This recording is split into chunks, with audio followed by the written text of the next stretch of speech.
Hello there, it's the PMP Exam Radio Show. Welcome. It's your buddy Phil here, Project Management Trainer and Coach.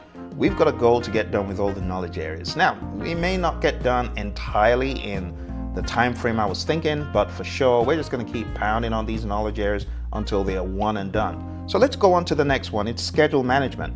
The very first thing in schedule management is, of course, the development of a plan, and we call it planned schedule management. And this plan guides us on how we are going to develop our unique schedule, the specific schedule that is unique to us. And when we talk about schedule, bear in mind that this could be a schedule in Microsoft Project, in Plan View, in Smart Sheets, it could be a Kanban board, it could be anything. But we need to define which schedule are we going to use to drive the project and how are we going to create the schedule? Who are the actors, who are the players that should be involved in the creation of the schedule? Then we go into the defining of the activities. We define what needs to be done, and we call it define activities. And what we're doing is we're really taking the work breakdown structure and we're breaking it into smaller, granular pieces of work. So we're taking that huge sum of everything that needs to be done in scope management, still within scope management, breaking it down into the work package level, and then we're taking that work package and in define activities, we're breaking that work package open into activities, into pretty much what we would call tasks. Okay?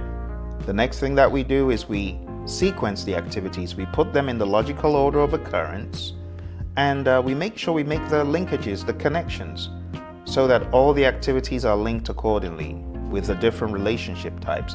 Finish to start, start to start, finish to finish, start to finish, and so on. We also consider the technique, dependency, determination, and integration. What should logically come first? What would come next?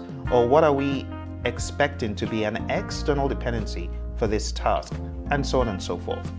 The next thing that we do after sequencing the activities is we estimate the duration of each activity based on logic and based on our unique arrangements anyway. Last but not least, within planning, we have develop schedule, and develop schedule is where we put all this information together and we have a unique schedule for our project, an intentional schedule that is meant to drive the project, of course with the project manager in the driver's seat along with the team. Now, you got to remember that there's an agile take for every knowledge area, and I would advise you to read pages 91 to 95 in the Agile Practice Guide if you haven't already done so. Understand how to tackle schedule management from an agile world.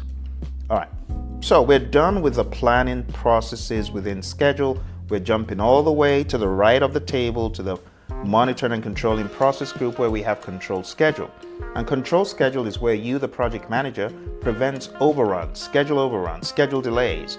You prevent people from abusing the schedule, from going way over the schedule and things like that. So you got to be aware of two terms we use: ahead of schedule, behind schedule. If you're late, you're behind schedule. If you're early, you're ahead of schedule. And if you're on target, you're on target. And that pretty much is it for schedule management. You got to remember that the challenging thing for your exam is not necessarily the processes, because they're not going to test you rote on the processes. It's understanding the logic, it's understanding the terms, it's understanding what you would do to bring the schedule back in control versus what you wouldn't do, what you can't do. For example, if you get a question that says you're late on the project, your schedule is delayed, what should you do? And you have options such as A, crash the project, B, fast track the project, C, report to your management, and D, raise a change request for the causes. It would be raise a change request for the causes, even though it sounds so everyday, so common sense, so normal, right? On the exam, you're going to have a lot of common sense stuff, and you're going to have stuff that sounds smart, like all the shiny object syndrome words like fast tracking, crashing. It's none of that, because you don't know from the question whether you need to fast track under a lot of circumstances. You know, fast track means doing critical path activities or other activities in parallel. That's pretty much what it means. So you may not be able to say for sure that fast tracking will be a solution, or specifically crashing would be a solution. You get my point? And that's why you need to tread very carefully on the exam when answering those kind of questions. Just take them, take it a bit slow and gauge, okay, is it really obvious that this is what I need to do to solve this problem? All right, and go from there. All right, my friends, thank you very much for listening. Hey, don't forget to do your buddy Phil a favor.